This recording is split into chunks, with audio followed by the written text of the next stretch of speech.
Welcome to the official YouTube channel for the Colin Cowherd podcast. Go on, hit that subscribe button if you're new so you don't miss any of our great football content this season. Right. Finally, A&M beats Notre Dame. I was surprised. Were you?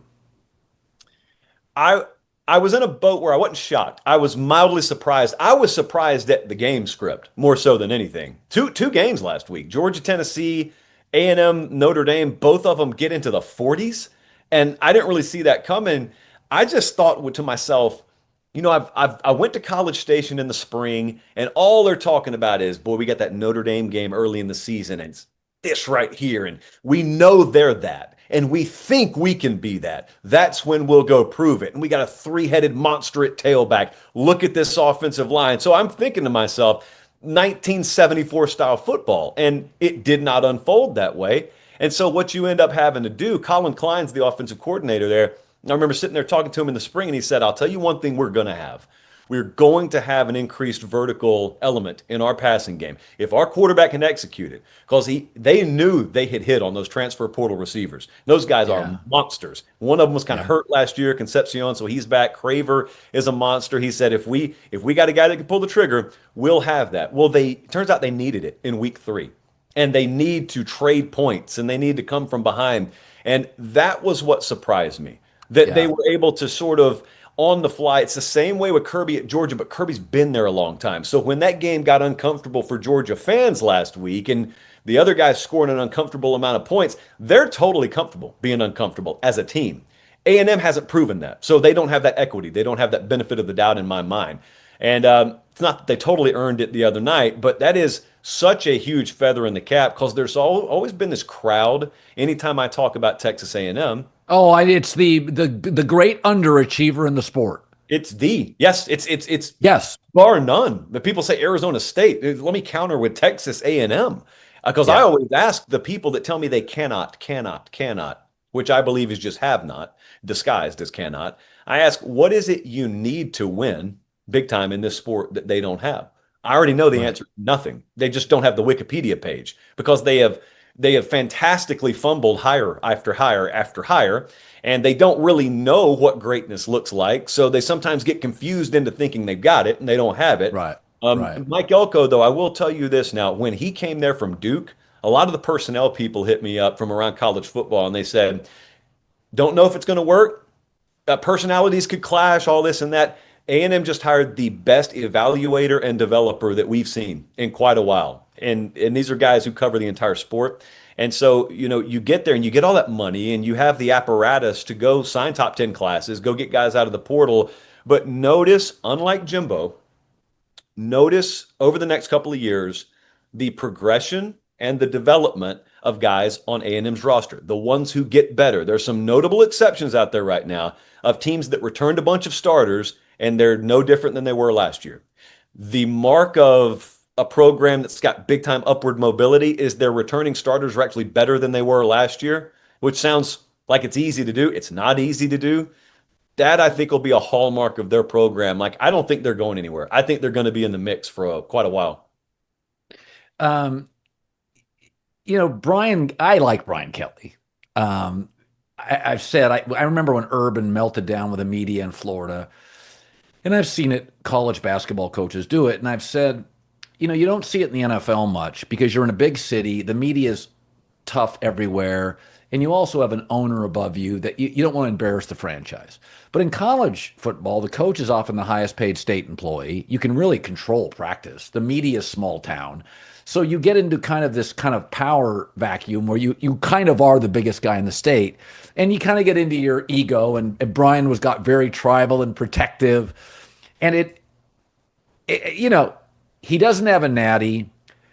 It took him a while to get it rolling. There was the incident where the student died on campus. Like there's a lot of stuff here with Brian Kelly. He's not always the most likable. There was the fake Southern accent or whatever it is, but I still contend that I don't know if he has the relentless recruiting energy he used to. I like Brian Kelly, but I found the media historically plays favorites. For years they were tough on Harbaugh. And I'd be like, guys, he got to a Super Bowl. I know how bad Stanford was. He can coach. Take a deep breath. I think Brian Kelly's a top 12 coach. Am I misguided? Is nobody yet buys him in the SEC because LSU's been when they have the right coach, they're great. I don't know how. What do you if you had to grade him at LSU, where would you be?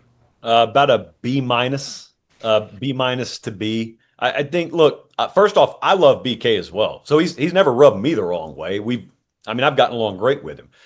I think that he walked in there, like I told you 20 minutes ago, and there has always been a very, very unique connection culturally, just the fabric of Louisiana and LSU football that Yeah, I don't think you can fully appreciate it unless you've been down there for a long that's time. right. I totally agree.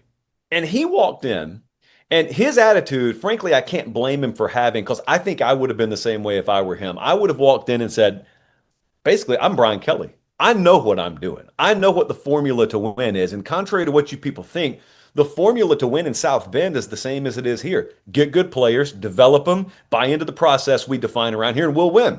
And I think he heard about Louisiana this, Louisiana that, to the point where he almost wanted to prove a point. And dude, when I tell you he flushed Louisiana out of that building, I mean some people that it wouldn't have mattered whether they stayed or went. Desk receptionist. Oh, you're from Thibodaux? Bye. So he flushed that place of Louisiana. Now, it wouldn't have mattered if they won immediately, Right. but they didn't. And because they didn't, internally and culturally down there, that's been held over his head. Now, on Saturdays, they're fully behind him. All right. In recruiting weekends, they're fully behind him. But there are a lot of people that have an I told you so attitude towards Brian Kelly, Yeah. his own state, because he did that. Well, organizationally, university wise, they course corrected collectively. I don't really think that decision was entirely on his plate, if you get what I'm saying. Right. But, you bring Blake Baker down there as your defensive coordinator, you bring Austin Thomas in as your GM. These are people, you cut them open and it's purple and gold. And not only that, they're the best in the world, some of the best in the world at what they do. And it's no coincidence that LSU, you all of a sudden Right. you feel it. You can sense it. You could have sensed Their it if you defense, won. their defense looks like big boy defense. Like I mean, that was the thing last year. They were atrocious. So to me, I never worried about Brian's offenses. Like I think he'll always figure those out. He's rough on quarterbacks. But LSU's defense is like Georgia.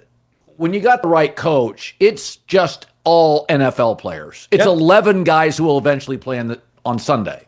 Yeah, which was shocking that you have Jaden Daniels there a couple of years ago. And if you told me LSU was going to have a Heisman Trophy caliber quarterback come through, I'd just blindly say national championship. Right. Don't tell me who the coach is. I mean, I'm rolling out a top 25 defense if my mom's the DC there, as long as you're Right. keeping in-state kids in state. So for that to have failed them was Yeah. mind-boggling. It's just like Mario not being able to stop anything last year at Miami with Cam Ward. It's crazy. So it's funny that we've talked about this because I feel there's a very, very closely correlated story that's been told over the past few years in college football about Brian Kelly and Lincoln Riley. Ironically, the whispers were initially, oh, Lincoln may take the LSU job. Well, then he winds up at USC. So then LSU goes and gets Brian Kelly, and they both had the wrong defensive coordinators at the outset. And then they Right. both course corrected. And now they're both massively improved defensively.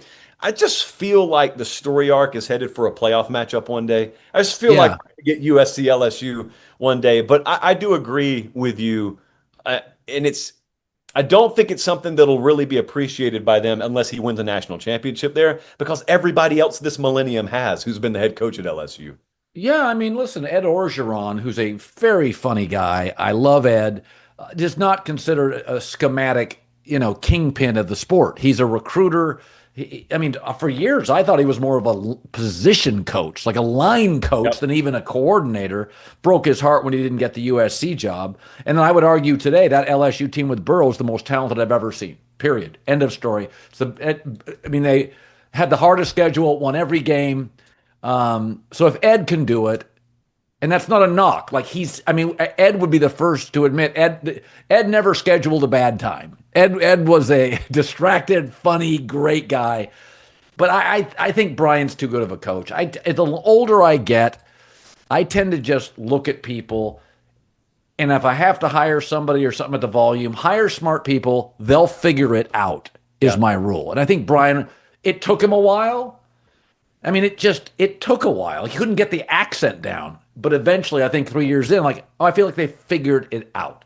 Yeah, they're one of the teams I'm looking most forward to watching here. The SEC is just going to be a bloodbath by the end of this thing, and they're one that the Clemson game goes the way it does. I was actually glad this week he publicized the Garrett Nussmeier injury because it's kind of been whispered about in the South that Nussmeier had injury leading up to that Week 1 game against Clemson, like an abdominal thing. Never got publicized, and they go and win on the road, and then they were very lackluster in week 2 against an inferior opponent. And then week 3, Lagway turns the ball over 5 times and LSU wins 20-10. And you can clearly tell, hey, we're undefeated. Something feels a little off offensively. Right. Well, your Yep. quarterback's been hurt. That's what's Yep. been off. Here's the thing, though.